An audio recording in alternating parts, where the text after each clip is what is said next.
Saudara dan saudaraku terkasih, hidup itu seperti halnya berjalan ke negeri yang belum pernah kita jelajahi. Tak ada satupun yang bisa memastikan apa yang akan terjadi esok. Kita bersyukur memiliki pemandu yang menunjukkan jurang dan puncak yang tak bisa dilewati dan menelusuri jalan yang harus dilalui. Dialah Yesus, Sang Guru kita dan Tabib kita. Saudara dan saudaraku terkasih, dalam kehidupan kita pernah melihat adanya karisma tertentu yang ditemukan dalam diri seseorang, sehingga orang lain ketika berhadapan dengannya menjadi segan, hormat, dan tunduk.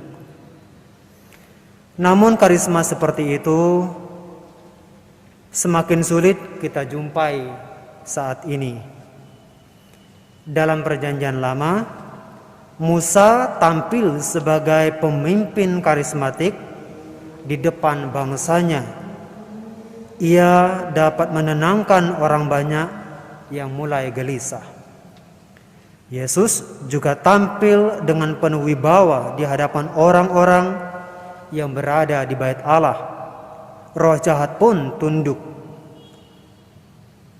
Melalui Ekaristi ini, mari kita semakin memuliakan dan menyembahnya lewat hidup kita.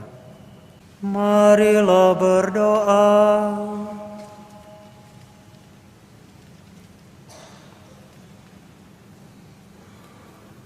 Ya Allah, Engkau telah mengutus Yesus Kristus Putramu untuk mengajar kami.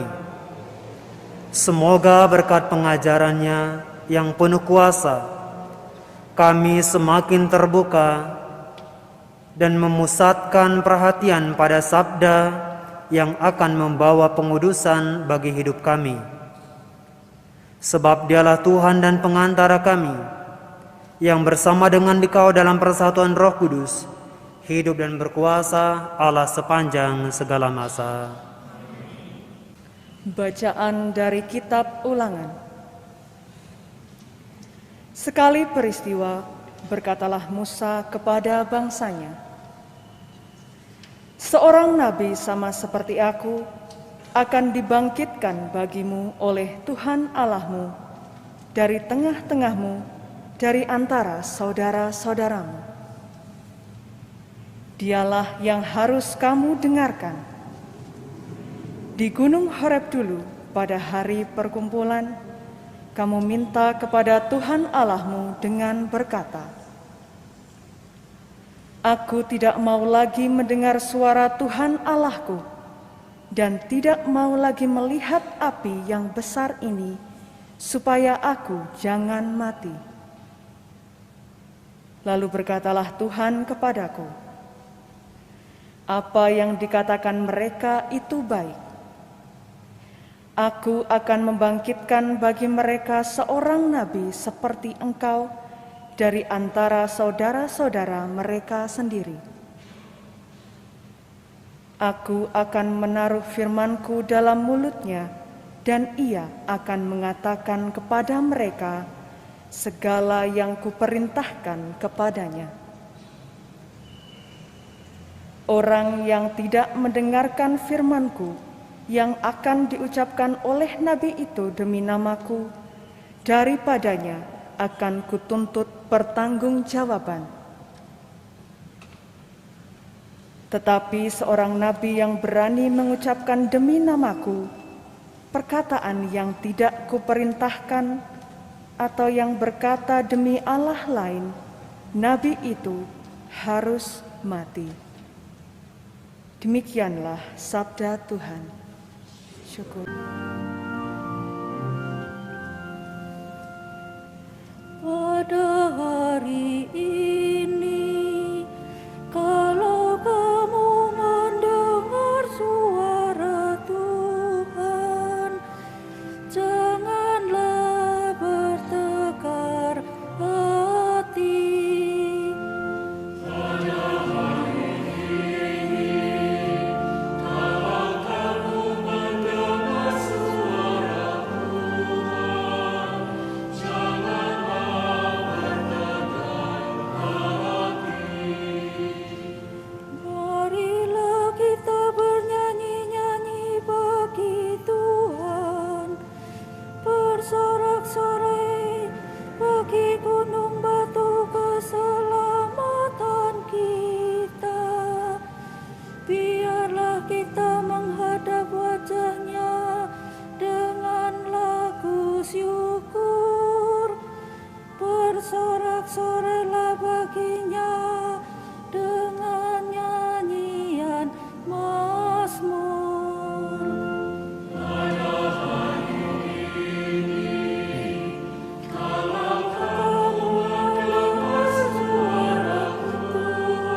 Bacaan dari surat pertama Rasul Paulus kepada jemaat di Korintus.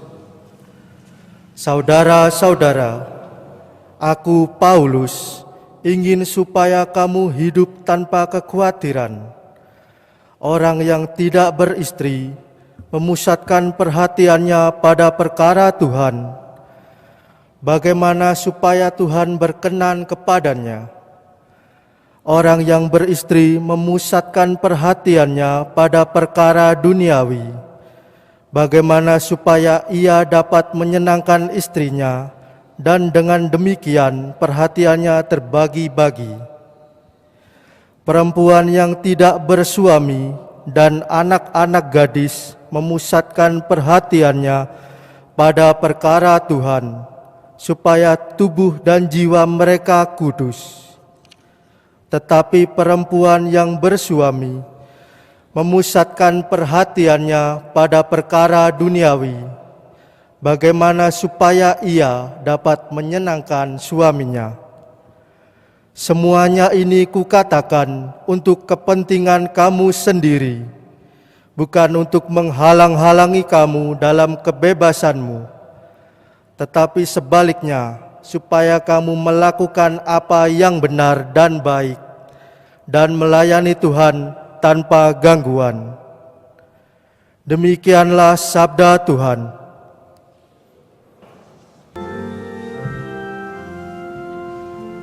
Haleluya, haleluya, haleluya.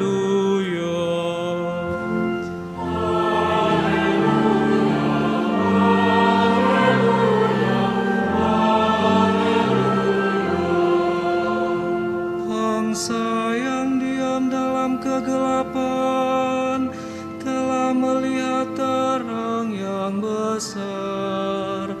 Dan bagi mereka yang diam di negeri yang dinaungi maut telah terbit terang.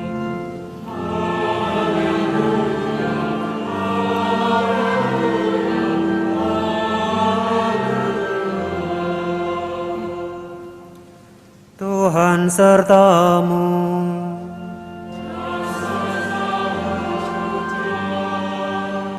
Inilah Injil Yesus Kristus menurut Markus.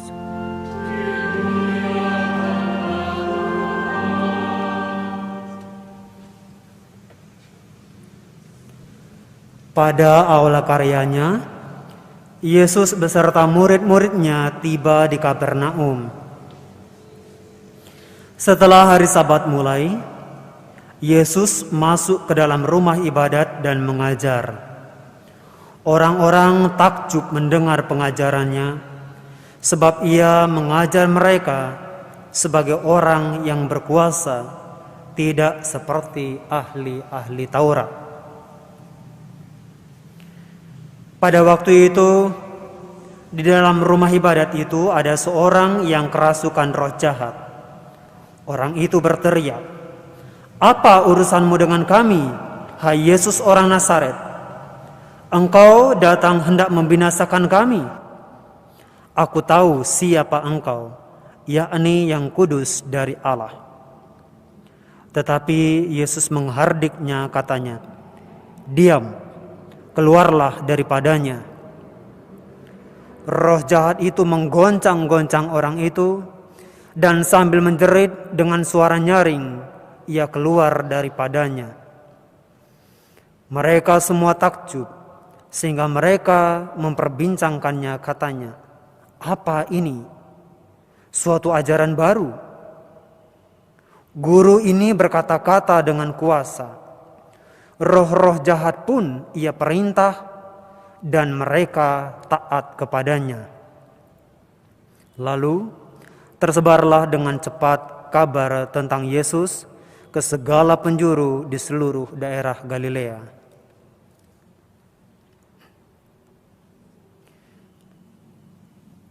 Berbahagialah kita yang mendengarkan sabda Tuhan dan dengan tekun melaksanakannya.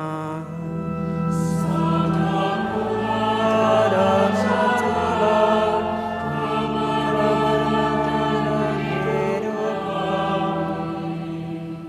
Saudara dan saudaraku terkasih, selamat sore.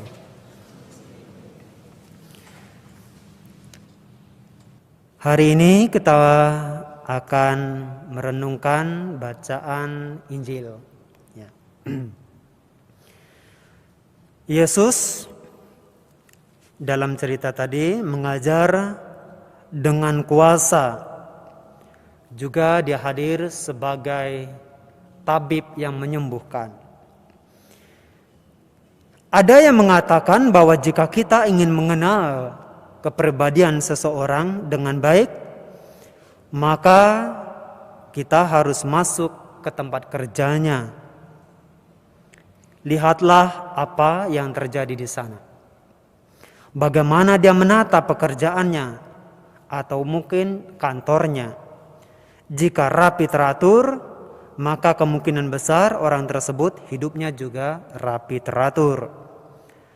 Tetapi jika sebaliknya, kemungkinan besar daripadanya ada sesuatu yang perlu diperbaiki. Atau temui dan lihatlah selama dia bekerja, dengarkan apa yang dia katakan, dan lihat apa yang dia lakukan. Nah, hari ini Injil juga mengikuti alur pemahaman yang sama. Untuk membuat Yesus dari Nazaret itu dikenal, penulis menceritakan apa yang dia katakan, yang Yesus katakan dan Yesus lakukan. Tentu Markus sebagai penulis Injil ini telah hidup sekian lama bersama dengan Yesus, mengenal dia secara dalam, dan pada akhirnya bisa menulis Injil dengan baik. Pada awal kehidupan publiknya, Yesus meninggalkan desa Nazaret yang sederhana itu.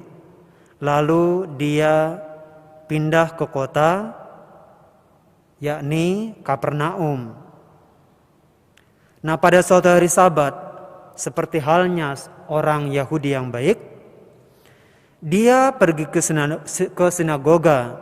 Di sana umat berkumpul untuk mendengarkan firman Tuhan dan penjelasan dari para ahli Taurat.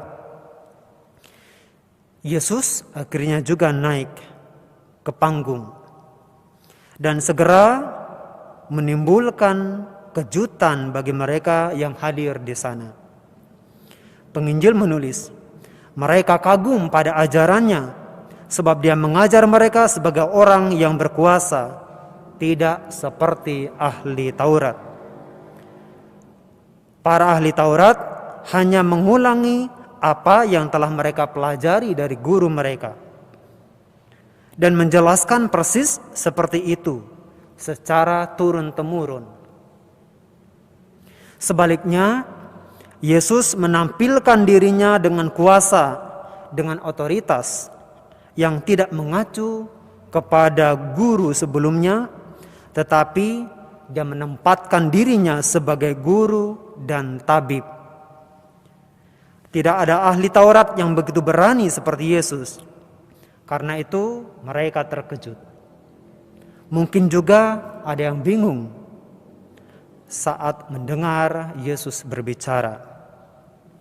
Selanjutnya, Injil memperlihatkan contoh-contoh ajaran barunya yang diperkenalkan dengan rumusan, kalian tahu, aku berkata kepadamu, dan seterusnya. Kata-kata Yesus itu sungguh hidup, yang tidak pernah didengar oleh umat sebelumnya, yang selalu menganggap tradisi mereka itu adalah firman. Ketika mendengar Yesus berbicara, mereka akhirnya paham bahwa ajaran Yesus itu tidak mengubah firman, tetapi memberikan arti yang otentik atas firman itu, karena itulah firman yang hidup. Yesus menunjukkan bahwa ia memiliki otoritas, kuasa untuk melakukan apa yang tidak dapat dilakukan oleh para ahli Taurat. Dan pada saat itu di sinagoga ada seorang yang kerasukan roh jahat dan dia mulai berteriak, "Apa yang kamu inginkan dari kami, Yesus orang Nazaret? Apakah engkau hendak membinasakan kami? Aku tahu siapa engkau, yang kudus dari Allah." Dan Yesus menghardik dia dengan keras, "Diam, keluarlah daripadanya." Dan kita tahu roh itu segera menggoncang-goncang orang itu, lalu dengan keras dia berteriak, menangis, merintih, dan akhirnya keluar daripadanya. Nah, saudara-saudaraku terkasih, pengetahuan ilmiah pada masa itu belum mengenal bahwa gangguan psikologis sebagai penyakit. Mereka diyakini sebagai kerasukan setan atau roh jahat. Bagaimanapun, Yesus langsung menyembuhkan orang tersebut. Dengan demikian menunjukkan bahwa Yesus menginginkan kebaikan dalam diri manusia. Tindakan ini sekaligus menunjukkan kepada mereka bahwa Yesus sungguh-sungguh memiliki kuasa, tidak hanya dalam hal mengajar, tetapi juga dalam menyembuhkan, dalam mengusir setan. Oleh karena itu, orang yang menyaksikan peristiwa itu heran, kagum, bahkan ada yang takut sedemikian rupa, sehingga mereka bertanya satu sama lain, "Apa ini? Satu ajaran baru yang diberikan dengan penuh kuasa." Dia bahkan memerintah roh-roh jahat dan mereka taat kepadanya.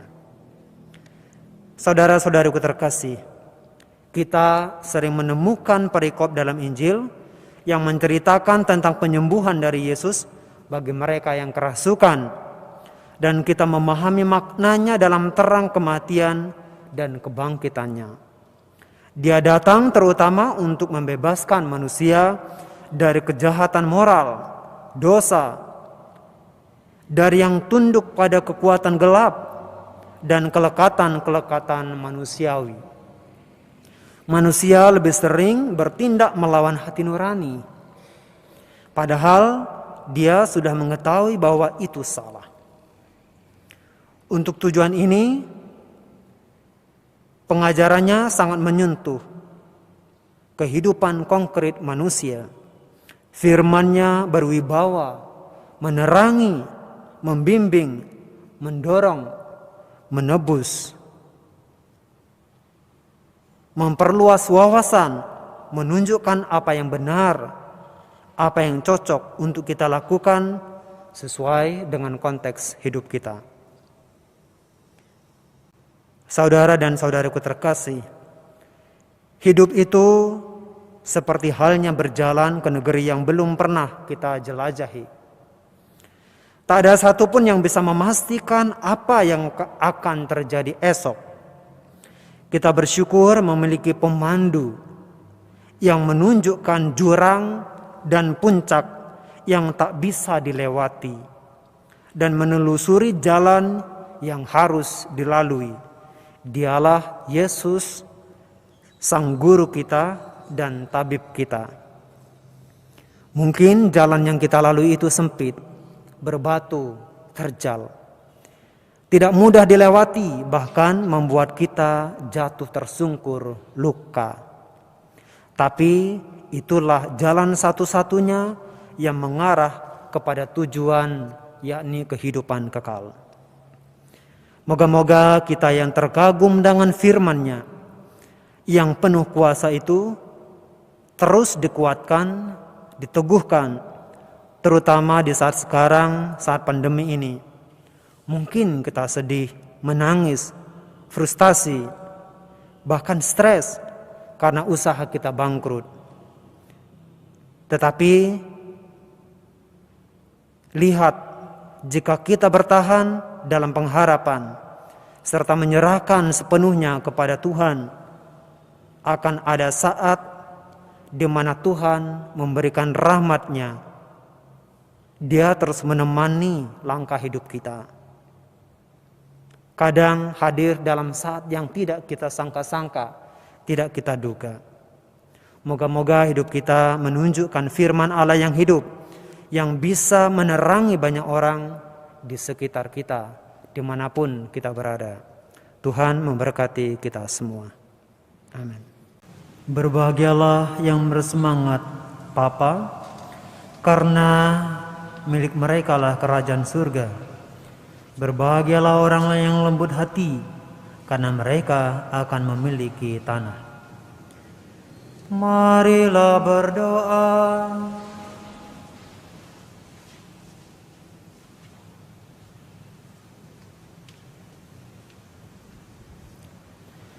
Allah Bapa kami di surga, dengarkanlah kami bila kami mohon datangnya kerajaan-Mu, dan semoga sabda pembebasan dari Yesus Putramu pada hari-hari baik maupun jahat, pada hari-hari kami merasa tak berdaya serta kesepian, cukuplah bagi kami karena meyakinkan kami bahwa Engkau mendampingi kami. Dengan pengantaran Kristus Tuhan kami.